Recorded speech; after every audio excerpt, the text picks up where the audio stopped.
Do you feel like you're barely keeping your head above water? That no matter how hard you try, meaningful progress remains out of reach? Heather gets that. She battled an eating disorder for years before seeking help. Now in recovery, Heather is here to tell you that positive change is possible even when it doesn't feel that way. Join her as she shares openly about her struggles and small triumphs. Fair warning though, Heather doesn't hold back. Her candid story may trigger some. But for those wanting honesty, hope, and healing, this is 1% Better with Heather. Hey there, my little gaffers, and welcome to 1% Better with Heather. It's funny because it rhymes. This episode, I'm just going to call Real Life. So, if you are watching on YouTube, yes, I fully understand I look like shit on toast. Not every day is going to be a good day. This is recovery. I've been crying. I will get into why in a moment, but this is my life right now, and I wanted to do this video and episode so people know exactly what I'm going through on a daily basis. So, this morning, I went to my dentist because I had to get a filling.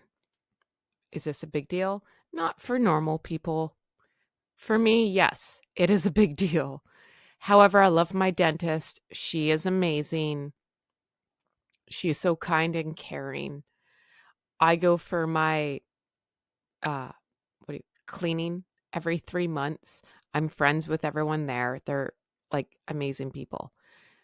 And they know my story because when I went into the hospital and I was put on a feeding tube, I don't care how much you brush your teeth with a feeding tube and gargle with Listerine.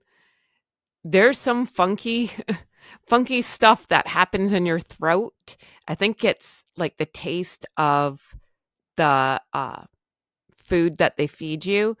Not that you can taste it because it's going through a tube, but it gives you some sort of weirdo, funky taste in your mouth. You get like heartburn, you get gut issues, all the above. So when I left the hospital, the first person I called was my dentist. And I was like, you need to clean my teeth.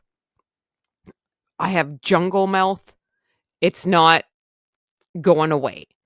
And when I went and saw her, I just broke down in tears and confessed everything. And she knows all about my illness. Not that she didn't have like an inkling because, well, I weighed absolutely nothing. So when I'd walk in there and every time they saw me, they were like, every time we see you, you get thinner. And I'd think, oh, yay.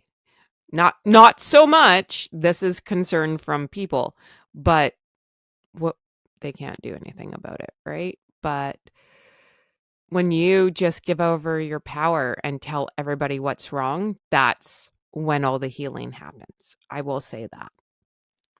So I go today, go get my filling. They're going to use a funky laser. And I'm like, yay, this sounds amazing. But when I was in the hospital getting my feeding tube, it fell out a lot. I did not pull this out. And I will give everyone right now free advice. You have a feeding tube, leave it there. Do not pull it out. I don't know why people do this. They are going to put it back and they're not going to be happy about it. And it's traumatic. And you might not always get a really nice nurse to do it to you. And this happened to me 6 times. Again, I didn't pull it out. The stupid thing just kept falling out. And it's a process. Once you get that in, then you have to go down an x-ray. Make sure it's not in your lung. Oh my God. No, thank you. But I'm here getting my filling. And like I said, I have a lot of other issues.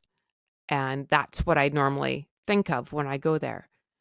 When the assistant went to go put in the plastic thing to keep my mouth open, I started freaking out and crying.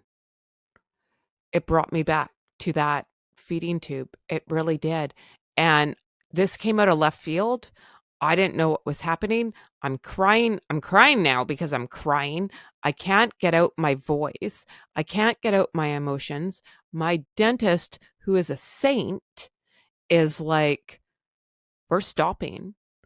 We need to get you calm. What is wrong? Do you want to talk to me? Do you need me to call somebody? What can I do to help you? She is lovely. If you live in Vancouver, British Columbia, Canada, you need to go to Genesis Dental. I'm going to give you the address. This is not an ad. They don't know that I'm doing this. Their address is City Center 3, 13761, 96 Ave, number 608, Surrey, British Columbia, Canada. They're right across from Surrey Memorial Hospital. Go see them. Amazing people. Again, not an ad. They don't know I'm doing this. So after I calm down and everything, they do the filling. And it took me a long time. It did, to drive home and figure out, like, what did you start crying, Heather? What the hell's wrong with you? What is going on? And that's when all the puzzle pieces came with the hospital, with the tube. I'm saying all this to say that I'm a year and 1 month into recovery, but I haven't been in the hospital since June of 2022. So that's longer. That's a year and a half. And this has never happened to me ever, ever. So things happen and we have to roll with punches and we have to feel the feelings and sit in it. I'm very lucky that I was in a safe space and so many people wanted to help me and calm me down. I'm very blessed. Now, I also got a phone call from my doctor today because I had an ECG 2 weeks ago. It came back irregular. And I always say I'm an X-Men. You hook me up to a machine, I'm going to break it. I don't know why. I just have that kind of power.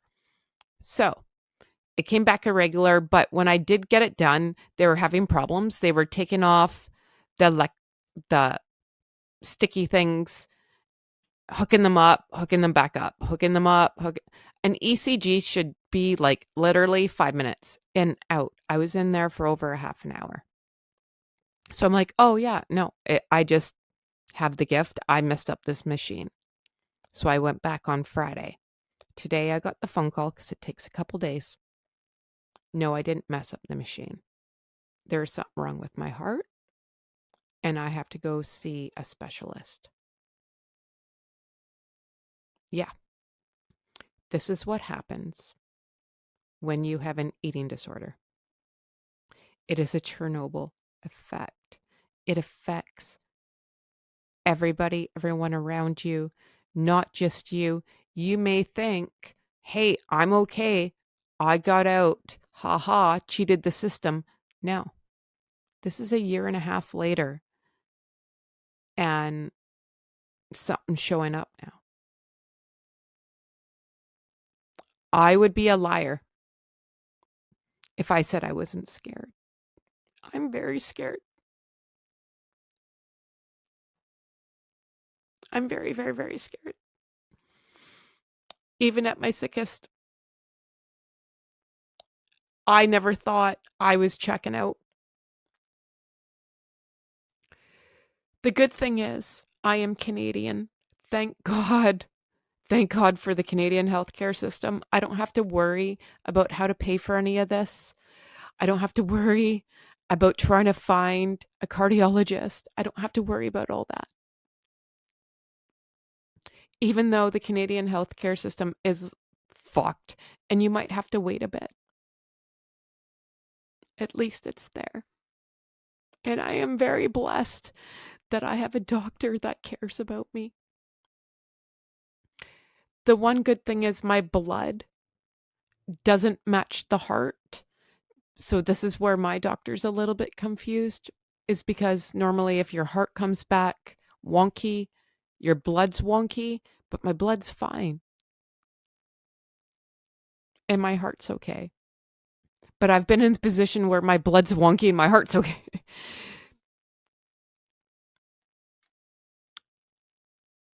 I wouldn't want to wish this on anybody in a million years.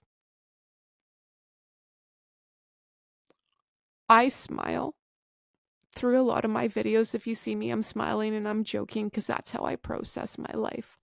I like to look on the funny side of shit. Otherwise, I'd be doing this all the time. I'd be a crying ball of mess. It is scary. I'm a mom. I have children. If you would have said to me a year and a half ago when I was in the hospital, like, Heather, hey, maybe you're not going to go home. And I actually answered like this. I was like, I've lived. And now I answered, no, I'm not done living. I want to keep here. I am a believer. I'm a child of God. I pray every freaking day. Oh my gosh, I pray. And Lord, I hope He hears me. And this is not to preach. Let me tell you, the number one addiction recovery place in the world talks about a higher power. And there's a reason for it. And it's step number 2. You need to put your faith in something, my friend. You do. And I do have faith, and I do have a great community around me, and I do have a great family around me. But I'm human. I always say that I don't have feelings and you can't hurt them. And really, to a point, you can't. I am strong like bull. I am Polish Ukrainian. I am built like this. However, today was a lot. And I wanted to show you what real recovery is all about. Real recovery is not watching those people on TikTok or any social media laughing through it, eating all the pizza in the world, and haha, get ready with me. We're going to go to blood work. No, this is real recovery. You look like you got hit by a fucking truck. I look like a dumpster fire, which is fine. I'm okay with it. And real shit is coming down the pipe. Yeah. But we can do hard things. I'm a warrior. I'm a survivor. I haven't given up yet. I literally climbed out of my grave a year ago. I can keep going. However,